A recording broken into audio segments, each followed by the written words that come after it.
Hello my dear students, তোমাদের প্রত্যেককে জ্যোতি study point চ্যানেলে স্বাগত জানাই। আজকের ভিডিওতে আমরা আলোচনা করব ক্লাস 10-এর ইতিহাসের চতুর্থ অধ্যায় অর্থাৎ সংঘবদ্ধতার গোড়ার কথা। এই অধ্যায় থেকে শর্ট কোয়েশ্চেন্স আলোচনা করব। এর আগেও আমরা দুটি ক্লাসে এই অধ্যায়ের শর্ট কোয়েশ্চেন্স আলোচনা করেছি, যেগুলো তোমাদের সেকেন্ড ইউনিট টেস্ট এবং ফাইনালে আসবে।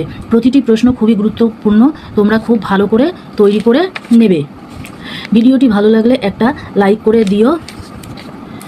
তোমরা যদি আমার চ্যানেল সাবস্ক্রাইব না করে থাকো তাহলে সাবস্ক্রাইব করে পাশের বেল আইকনে টিপে অল করে দেবে, তাহলে যে সমস্ত নতুন ভিডিও ছাড়বো তোমাদের কাছে সবার প্রথমে নোটিফিকেশান চলে যাবে। তাহলে আজকের ক্লাসের প্রথম প্রশ্নটি হলো, বঙ্গভাষা প্রকাশিকা সভা গঠিত হয় কত খ্রিস্টাব্দে? অ্যান্সার হবে 1836 খ্রিস্টাব্দে। বঙ্গভাষা প্রকাশিকা সভার প্রথম সম্পাদক ছিলেন কে? অ্যান্সার হবে গৌরী শঙ্কর তর্ক বাগীশ।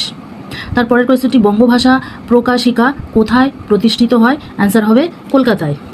বঙ্গভাষা প্রকাশিকা সভা ছিল বাংলার প্রথম কী ধরনের সভা? অ্যান্সার হবে রাজনৈতিক সভা। তারপরের প্রশ্ন, 19 শতকে ভারতের কোথায় কোথায় রাজনৈতিক সভা সমিতি গড়ে ওঠে? অ্যান্সার হবে কলকাতা, বোম্বাই, পুনা ও মাদ্রাজ। 19 শতকে সভা সমিতির যুগ কে বলেছেন? অ্যান্সার হবে অনিল শীল।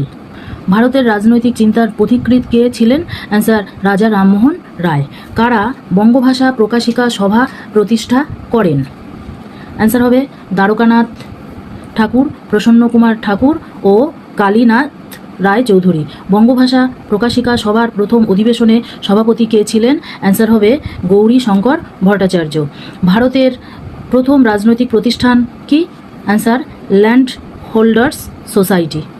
তারপরের প্রশ্নটি আছে, কারা ইংরেজ শাসনকে ঐশ্বরিক দান বলে মনে করেন? অ্যান্সার জমিদার ও শিক্ষিত মধ্যবিত্ত শ্রেণী। জমিদার সভার সভাপতি কে ছিলেন? অ্যান্সার রাধাকান্ত দেব।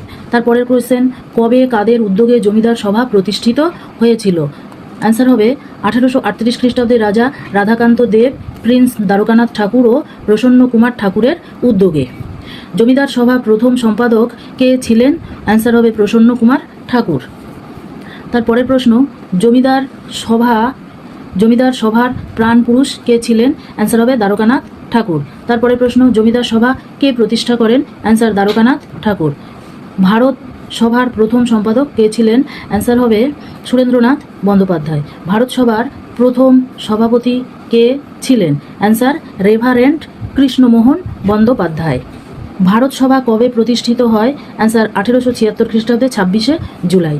ভারত সভা কোথায় প্রতিষ্ঠিত হয়? অ্যান্সার হবে কলকাতার অ্যালবার্ট হলে।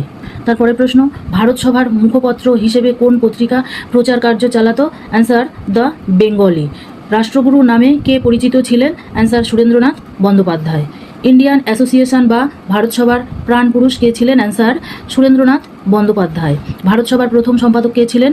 আনন্দমোহন বসু। অ্যান্সার ভারত সভা কাদের উদ্যোগে প্রতিষ্ঠিত হয়? অ্যান্সার সুরেন্দ্রনাথ বন্দ্যোপাধ্যায় এবং আনন্দমোহন বসুর যৌথ উদ্যোগে ভারত সভা প্রতিষ্ঠিত হয়। ভারত সভার প্রাণ পুরুষ কে ছিলেন? অ্যান্সার সুরেন্দ্রনাথ বন্দ্যোপাধ্যায়। হিন্দু মেলার উপহার কবিতাটি কে রচনা করেছিলেন? অ্যান্সার রবীন্দ্রনাথ ঠাকুর। ইংরেজ শাসনে প্রথম কোথায় রাজনৈতিক সংগঠন গড়ে ওঠে? অ্যান্সার বাংলায়। সভা সমিতির যুগ বলা হয়েছে কোন শতককে? অ্যান্সার ঊনবিংশ শতককে। আজ এই পর্যন্তই, তোমরা সবাই ভালো থেকো।